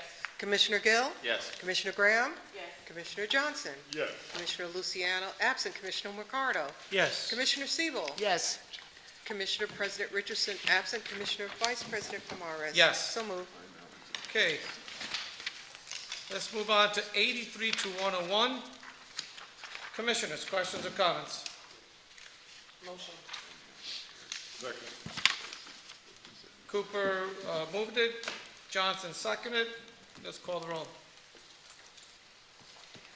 Commissioner Siebel. Yes. Commissioner Mercado. Yes. Commissioner Luciano, absent. Commissioner Johnson. Yes. Commissioner Graham. Yes. Commissioner Gill. Yes. Commissioner Cooper. Yes. Commissioner President Richardson, absent. Commissioner Vice President Pomares. Yes. So moved. Okay, Madam Clerk, let's move on to report of board committees. Commissioners, do we have any reports? None? Legislative reports? Commissioners? None? Written communications? None? Unfinished business? Commissioners, any unfinished business? New business? Public comment. Okay, Madam Clerk, let's go to public comment. If there's any member of the public who would like to comment on any matter, please come to the microphone and state your name, address, affiliation for the record. You will have 3 minutes to speak. Testing. Can you guys hear me? You are loud and clear. Thank you. Good evening. Good evening. My name is Cassandra Dock. Joe, I see you still at it, huh? This is for County Executive Joe. So some of you guys don't know me, but some of the ones, the older ones that's here, they know me. They're used to this. I see you still at it, Joe. See you still at it, County Executive Joe D, a.k.a. Joey D. Commissioner, I'm sorry, is it Cooper? Yes. You know why you didn't understand what was going on with New Frontier? Because they cannot justify that $250,000. And I hate that I got here late, because if I'd have got here a little earlier, I could have looked at it and understood it a little better. 250, this is what he does, though. This is why your constituents are asking you about it, because this is what Joe does. $250,000, and he's still got to go out and ask another company to do another part of what needs to be done? Seriously, Joe, seriously. Also, I want to talk about the audit. Really? I wish he was still here. Really? You mean to tell me, and when those auditors come, and I know you said, sorry, my dear friend here, because you used to me being here. I know you said it has nothing to do with money, but I definitely don't believe that. I know we did something with that money that we ain't had no business doing. And I would love to know what the auditor said. I would love to know that. And lastly, I guess we got to get back up here, partner. I guess we got to get back up here at this freeholder meeting, because it's still going on. And lastly, this is what I really came for, because we spent an hour and a half thinking you guys were on remote, only to realize you guys were in person. So we had to rush down here, because this is really what I came for.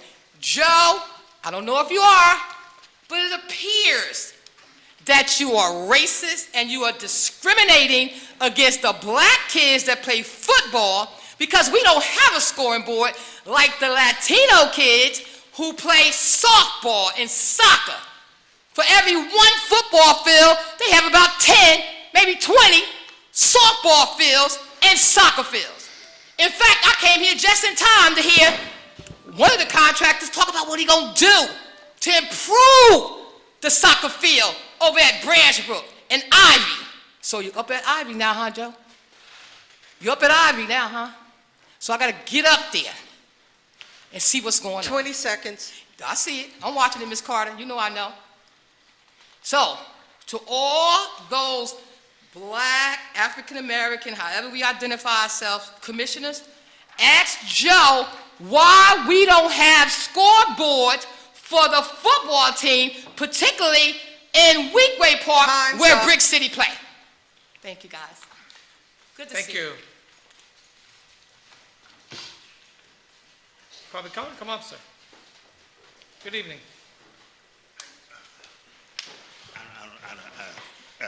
Excuse me. Just bring please, me back. I'm just sorry. just put your name, your My name is Humphrey affiliation. Gordon, and I'm here for my grandson. I'm just want to complain about the Weekway Park Association taking pictures and not letting them in to the cool environment that they have in there, looking out the window at the kids in the park, because Mr. Freeman's camp is in there, and I'm a little offended because they don't want the kids to do anything in that park. And I just want to know why is it going down? What's going on here? I mean, Mr. Freeman lets the kids play football. I mean, he takes them to all the things instead of them being in this, instead of them being in front of the TV, watching TV all day. He gives them the alternative. But however, this Weekway Park Association is out there taking pictures of these kids, and they got them standing out in the hot sun, and stands in a window looking at these kids stand out in the hot sun. I'm not understanding what's going on here. Huh? What you could do, sir, is we could answer your questions in writing as is customary of this board. Charlo Malumber is our information officer here. He could take your information and take your questions, and we will respond to it in writing. Yeah, because I don't understand that. This is supposed to be the park for everybody. If you're trying to hurt the kids, let me know. I mean, because I could take my grandson right out of there real fast. I'm just saying, what's the use of having a park when you're going to be trying to kill the enjoyment of it? Thank you. Thank you. Public comment? One more? Good evening. Good evening. How you guys doing? Long Thank time you. no see for everybody. Good to see you still around, Mr. Mack. And Mr. P. Though personally, I've known them over 20 years, I have to admit. Mr. Johnson. Good evening, everyone. So, as always, when I come, nothing good. I don't know why y'all think these Please remember to put your name on the record. No problem. Donna Jackson, 128 Smith Street, Newark, New Jersey. I don't know what you guys are doing. I don't know where you've been for the last 6 months, but that community service office on University Avenue, ain't none of y'all been there. The line is around the corner every day. Do you realize that right now in Essex County, 60,000 families have not received their food stamps since April? And if you don't know that, you better get on it. That's what you're elected for. 15,000 people did not receive their food stamps August 1st. What you gonna do about it? I've met with Anibal already, and I met with Ms. Richardson. The process is not working. What are you gonna do? Do you understand the violence in this community in North Irving and East Orange when people can't eat? Because people aren't eating. They defend on those food stamps. And if you don't know that, y'all should resign. This mess in here is mess. How are we 6 years without a contract for that officer back there? $5,000 for some body armor? How many officers we giving? How much? Sir, I know you can't be involved. I'm sorry. I apologize. How much does a vest cost? $5,000. What you buying, two? What you buying, two? Or we gonna buy the cheapest ones? You got them in the line of fire down there at University Avenue because people are coming with their children, their family, and they angry.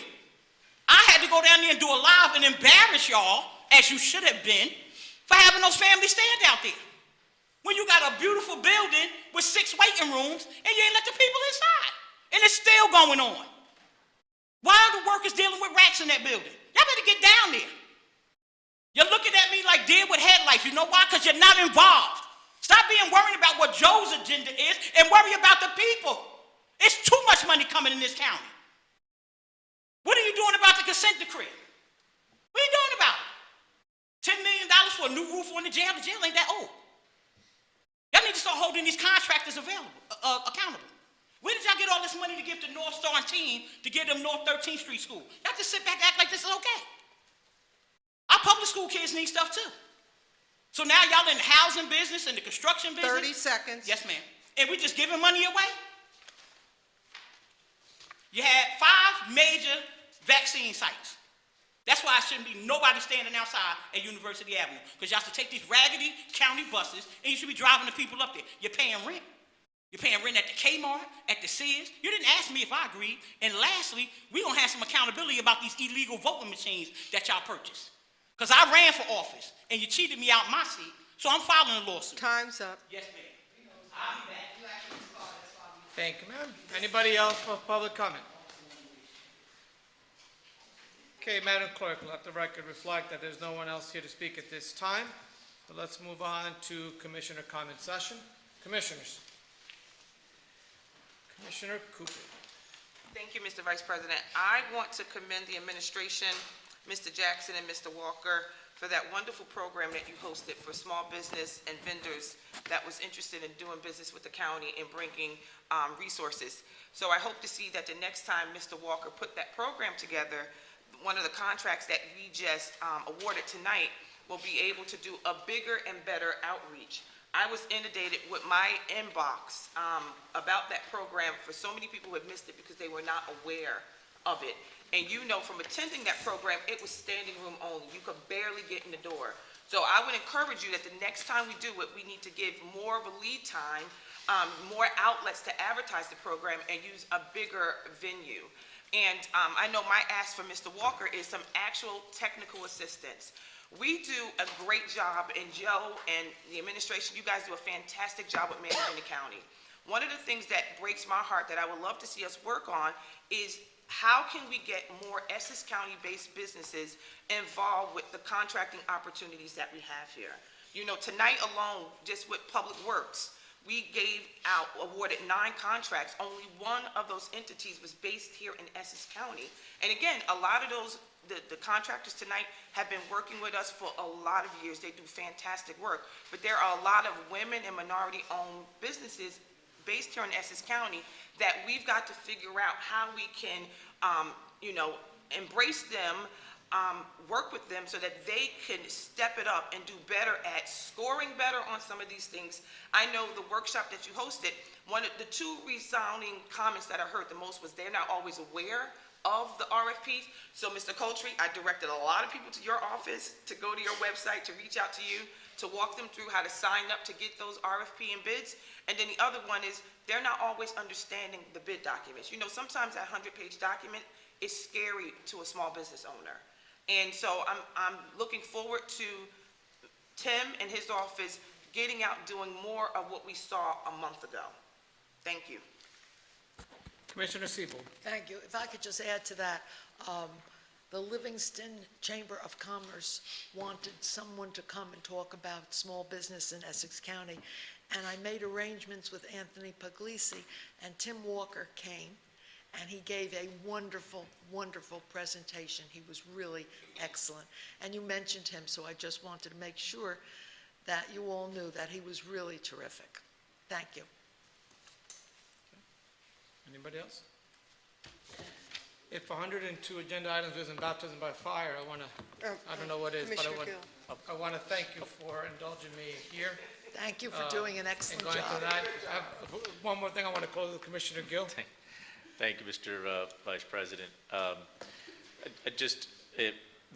Not that we have to go to 103, but in all seriousness, I wanted just to take this opportunity during Commissioner comment session to again address and talk about the continued issue of gun violence that's plaguing our country, our nation, our county, and our communities. In conjunction with our president, who I know we're all keeping in our thoughts and prayers due to the death in his family, he has supported an initiative to create a new committee on the whole to deal with this issue. So we will have a new committee that will be convened on the whole in September. Hopefully we'll have the resolution before the board. Of course, encourage all my colleagues to hopefully participate in that, that will spend time doing whatever we can at the local level to fill the gap that as our federal leaders continue to not meet the mark on this issue. So the charge, more to come on that. The charge of the committee will be to hold some hearings, to engage with our local community and anti-gun violence groups, our fellow legislators, our community leaders, to talk about everything that we're doing, purchasing, our public safety response, whatever we can do at the county level to contribute and to and try to deal with this issue. Again, just just to again tell you some quick statistics. Nationally, 845 people weekly, 121 daily. Already 27,000 people in our country just this, from January to August killed by gun violence, gun deaths in New Jersey average about 600 a year. So We have, had so many tragedies and that just, I feel compelled that we got to try to do more. We got to try to do more. So thank you, Mr. Vice President. Thank you for your support, Commissioner President Richardson's support in the creation of this committee, and more to follow, hopefully with a supporting resolution at our September meeting. So thank you. Thank you, Commissioner Gill. It's very important work, and I'm glad that, you brought it up today, and that the board will be doing something very soon and holding hearings about it. Very important. And before we close, I just want to thank you all for, for your support today. So hope you endured okay. And also, I know I speak for all of us in this room when we send our sincere condolences to our friend and colleague Wayne Richardson, and tough loss today. So, meeting adjourned. Good job.